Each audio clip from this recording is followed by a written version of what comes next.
Բավական են խնդիրներ, մեկը ասում եմ մյուսի ոտի տակն է փորում, ակտիվ մրցավազք է քաղաքացիական պայմանագրումով անդամ դառնում, մրցավազքը կա։ Խնդրական այդ ցուցակ։ Չէ, նախ ցուցակը չի լինելու, դա լինելու վարչության անդամների ընտրությունը,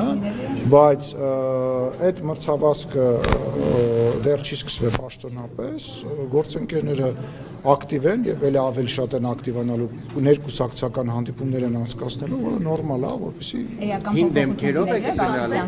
մարդիկ են ներգրավելու։ Ես կարող վստահ եմ, որ շատ նոր մարդիկ կլինեն, ինչպես նաեւ պետք է, չգիտեմ, իրավունք ունեմ ասեմ թե չունեմ ասելու, բայց կասեմ, լավ, հիմա ինչ լինի, մենք նաեւ կանանց քվոտան ենք մեծացրել եւ կանանց ներգրավվածությունը պետք է շատ լինի վարչության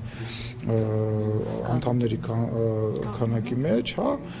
եւ ով կընտրվի։ Ինչու եք մեծացրել կանանց քվոտան ավելի վստահ Ավելի ներգրավվածության, ավելի շատ կանայք, դե չեմ ուզում հիմա կանանց Իսկ է կառավարել, հա։ Դե լավ, Նարեկ ջան, դու ամուսնացած ես, չէ՞, կանանց չի լինում կառավարել, ասեմ, կանայք են ավելի հեշտ կառավարում։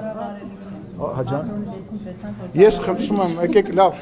Մակրոնի ինքը համաշխարհային ղեկավարը մակարդակի մեծ առաջնորդ է եւ իր անձնական կյանքը դա իրանց գործն է, անձնական կյանք որևիցե մեկի մոտ պետք չի մտնել։ Մի մոռացեք հետևել մեզ Facebook-ում, ինչպես նաև բաժանորդագրվել մեր YouTube-յան ալիքին։